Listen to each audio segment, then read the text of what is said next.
Hello, we're going to go to the second iteration of your walkthrough today, your level walkthrough. So currently we have a rough walkthrough and we have a rough map and we have a timeline. So the next step is it's kind of a combination of all three.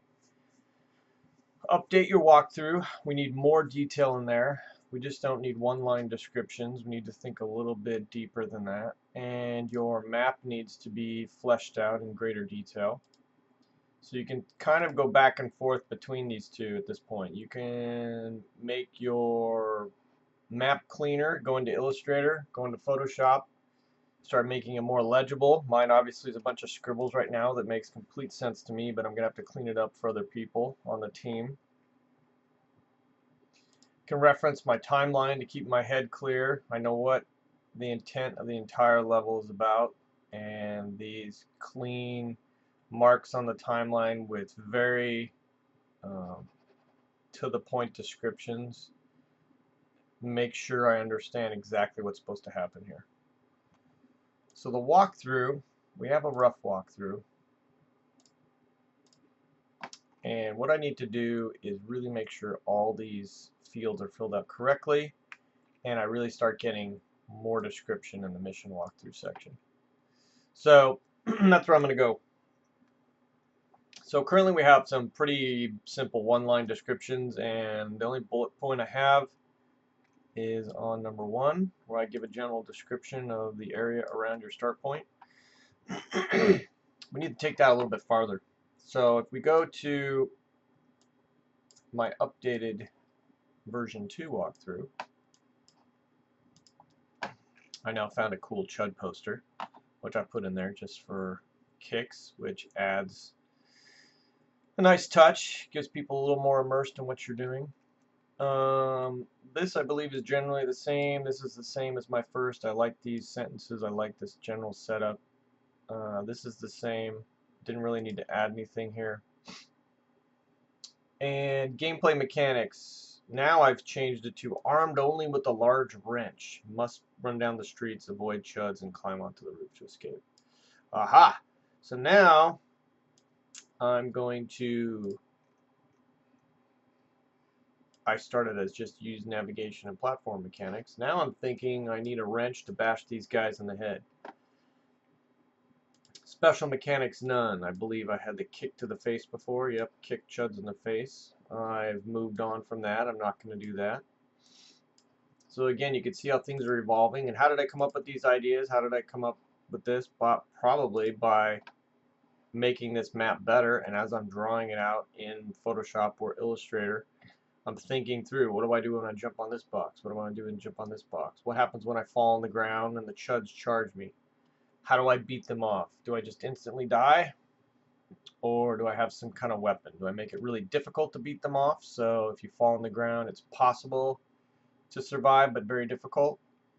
So as I'm doing the map, I'm thinking it through. When I get sick of drawing on my map, I start getting a little brain dead. I'm drawing too much. I go back to this. Start typing up better descriptions. My enemies are now broken down into 2 C.H.U.Ds.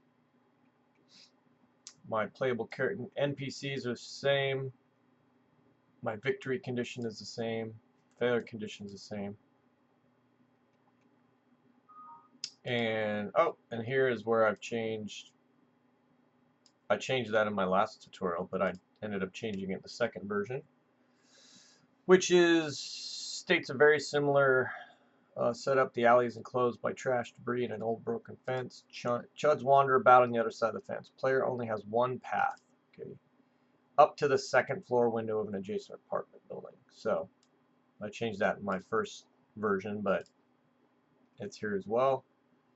So navigate through the alley into the apartment building. So C.H.U.Ds are behind the fence and cannot get at the player. Plus, player can peacefully access situation, look out at the surrounding environments, maybe find a backstory clue. Alright, so I've stated that, which I kind of drew here in my map. As we start here, C.H.U.Ds can't get through. I can peacefully look around. I can navigate.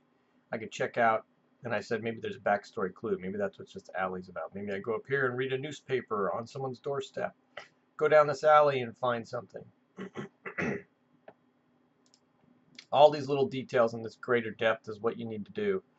If you jump into Unreal and you start scripting things and start just building as fast as you can, you don't get this depth, you don't get the detail. It's just a bunch of boxes and you're running and jumping and, oh look, I made it to the end, but that sure wasn't fun. So you got to slow down and think about greater detail and what you want to happen every moment in every little section of your level. So when I get to 3, it looks like I've cut the IGC.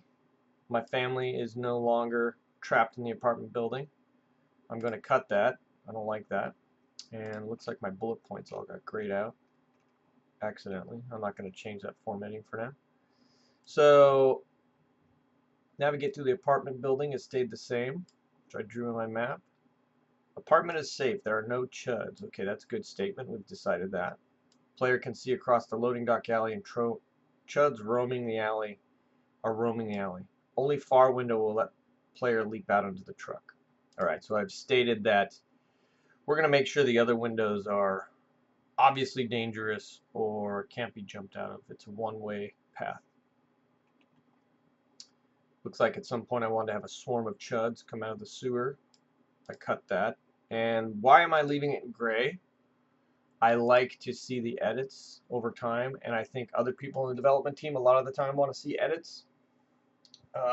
The animation team may come back for meeting number 4 on your level and be like, hey, wasn't there a in-game cutscene of a family in an apartment building here? And instead of you having to answer that question, they're reading your walkthrough and they're like, oh, looks like it was cut. So it's a good way to communicate and keep people up to date on your changes. It can bring up some things too that people are like, hey, let's bring back the swarm of CH.U.Ds from the sewer, even though you guys have probably had 2 or 3 meetings about it and realized it wasn't going to happen. It may bring up a whole nother debate, which can be a little annoying at times. But that's okay. Keeping people on the same page, what's been cut, you remembering where the level has come over time is good. So I've called this my over-the-top moment now. Part of the building is going to collapse. Pathway up to the roof of the building is revealed. Yes, we discussed that from the beginning. Now we're going to navigate across boxes, trash, overturned cars, and trucks up to the far side of the building. Platforming over trucks, boxes, and debris. Falling down leaves you vulnerable to CH.U.Ds. Much run back to loading dock and start over on the truck platforms. So run for your life. Doesn't look like I have a weapon in here. I've stated I have a wrench. That's probably just not detailed in here. So now we're going to climb up the outside of the building, platform across the fire escapes, which I kind of talked about with stairs, go through the exposed part of the building and up to the roof. And your last note, gameplay's over. You're no longer controlling the player. We are now going to the final IGC. Harry Dean Stanton enters the roof door and descends the stairs. Very exciting IGC. So as you can see, we're adding more details. And this is coinciding with me working on a more detailed map, which I will do next. And I'm pretty sure I'm going to do it in Illustrator. I might actually change my rough map to a more polished map. I may go to the slime level example because we need to work from a concept image. So my next version of the map tutorials is going to be about the slime level. And so this is version number 2, my walkthrough. Version number 3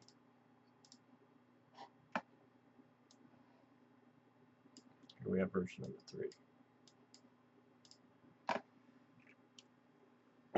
What changes have happened here? This is the same, this is the same, this is the same, this is the same, this is the same. Well, I cut the family part, so I probably don't need the stranded family. So I probably should gray that out. And mark that it was cut.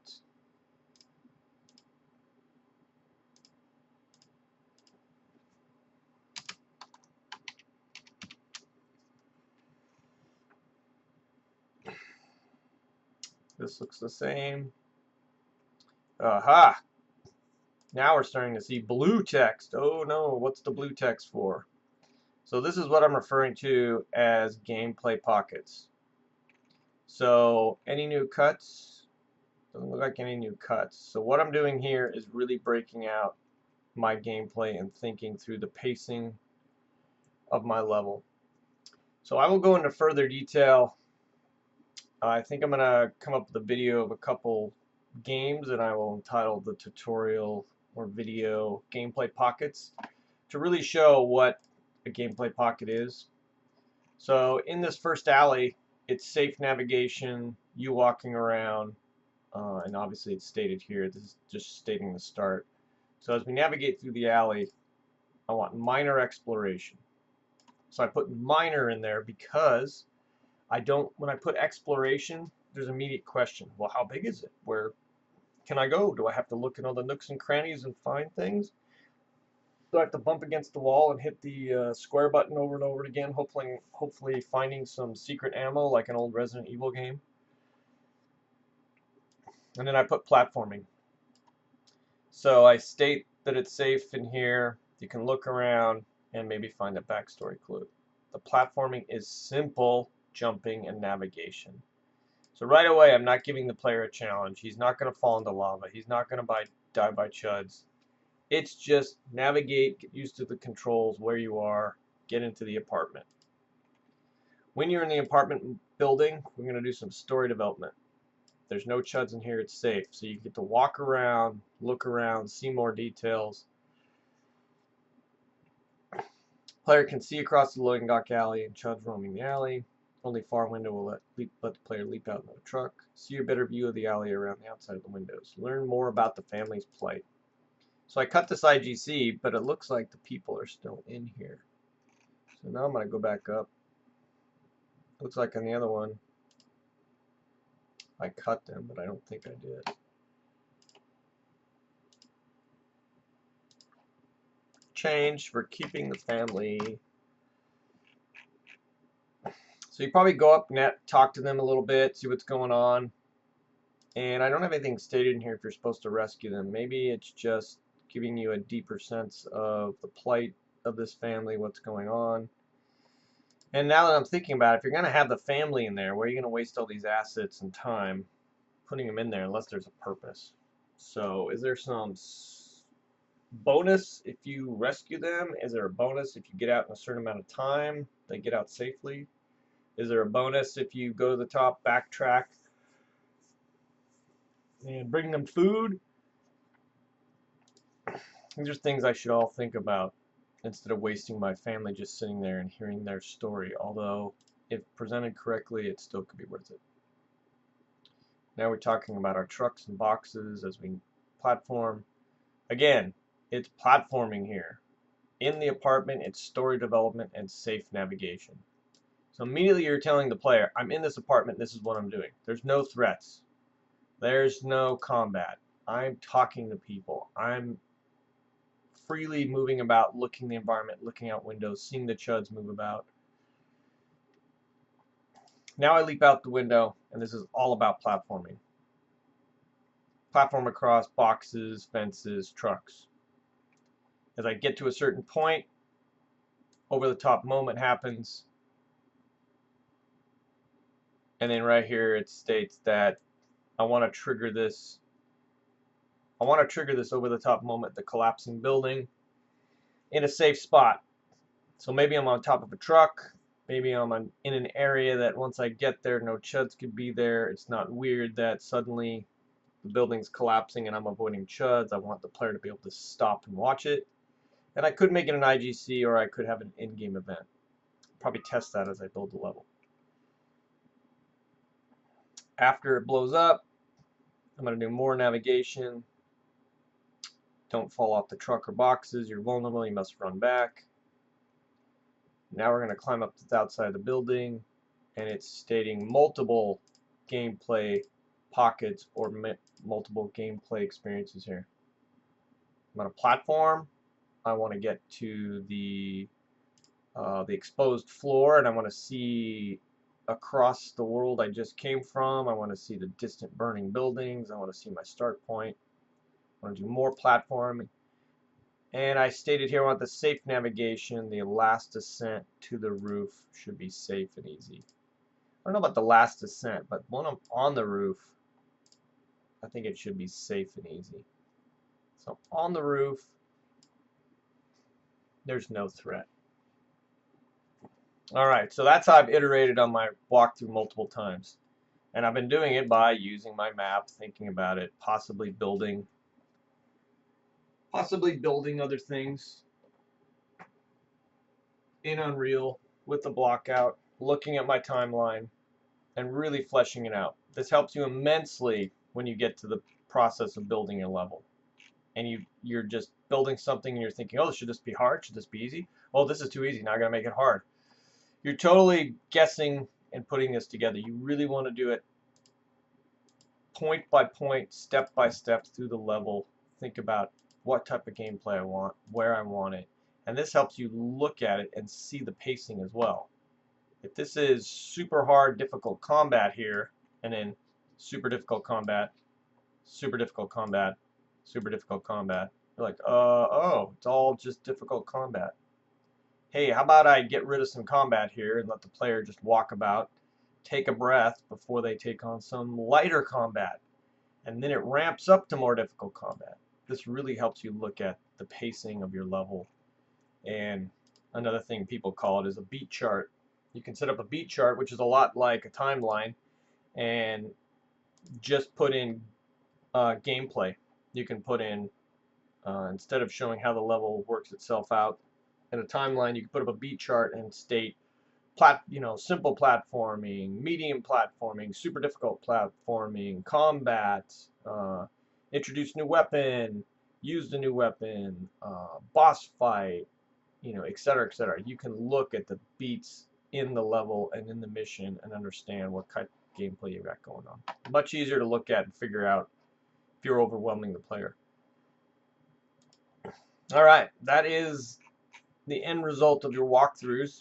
And yes, I would like to see, you really need to do multiple versions of your walkthrough. One is never enough. You got to iterate on it just like your maps, just like your timeline, and just like your level. Game development is about iteration. Iterate, iterate, iterate. Goodbye.